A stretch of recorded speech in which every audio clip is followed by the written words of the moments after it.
¿Alguna vez te ha pasado que tienes una idea de negocio, lo piensas, lo meditas, sacas algunos cálculos y te animas a hacerla y estás animado por recibir a tu primer cliente, pero en el momento en el que el cliente te pregunta cuánto cuesta tu trabajo, no sabes qué responder?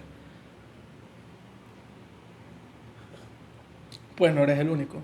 Últimamente en el canal muchos me han preguntado en los comentarios cuánto cobrar por un bordado y cuánto cobrar por un diseño bordado. Y estuve pensando un par de días para dar una respuesta que les pueda servir a cada uno de ustedes independientemente de su país, independientemente de cuál sea su moneda. Así que dame un par de minutos y te cuento cómo. Si el día de mañana me propusiera emprender un negocio de bordado en otro país con una moneda que no conozco, lo primero que haría sería averiguar cuál es el precio que cobra mi competencia o mi futura competencia por cada uno de los servicios que yo pienso ofrecer. Es importante que entiendas que si el servicio que tú vas a ofrecer ya lo ofrecen otras empresas antes, desde hace un tiempo, ya los clientes o los posibles compradores ya están acostumbrados a un precio específico o por lo menos el margen de precio que se puede manejar entre esa línea de productos o servicios. Entonces, si tú tratas de emprender con un precio muy alto, es muy difícil que le des la oportunidad a la gente de conocerte. Por el contrario, si inicias con un precio muy bajo, es posible que tu competencia, que tiene más tiempo, que tiene más capital, decida bajar los precios porque tengan más aguante que tú. Y esto lo único que va a causar es que dañen el mercado. Porque si empieza una competencia de precios bajos, es posible que tanto tú como tu competencia se vean perjudicados, porque al final tendrán que ofrecer el mismo producto o servicio a un precio que no deja casi ganancia. Lo que yo te recomiendo o lo que yo haría sería igualar el precio de la competencia. Eso en primer lugar.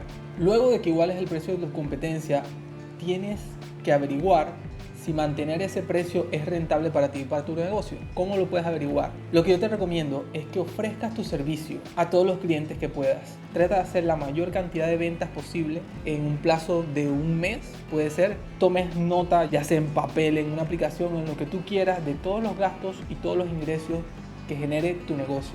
Al final del mes sacarás las cuentas y verás si esa cifra es algo que te sirve o que no te sirve para seguir adelante.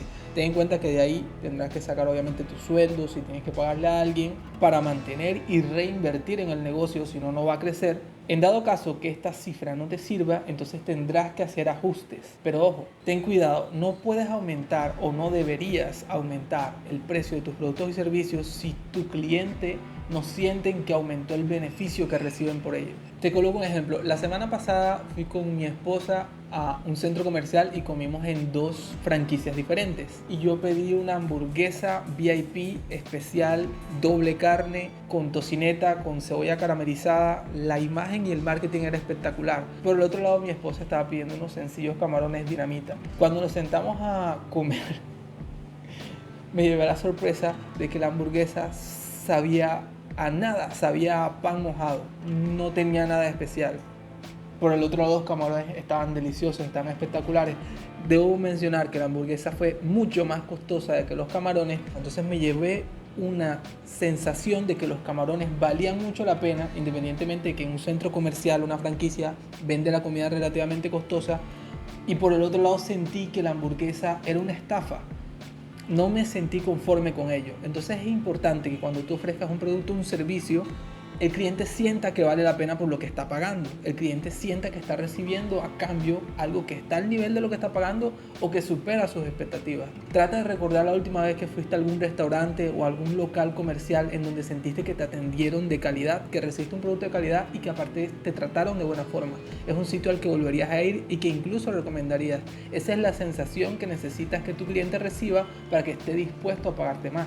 Si aún así, después de brindar una buena calidad de servicio, las cuentas no dan a tu favor, una de las formas que puedes implementar para aumentar tus ingresos en tu negocio de bordado es ofrecer servicios complementarios. Si ves que muchos clientes empiezan a preguntarte si es posible que le entregues la prenda doblada y empacada porque es para alguna dotación o algo, puedas pensar en ofrecerle ese servicio adicional por el cual puedas cobrar un extra. Piénsalo como que no tienes que gastar ni invertir tiempo en buscar más clientes, sino ofrecerle más servicios al mismo cliente.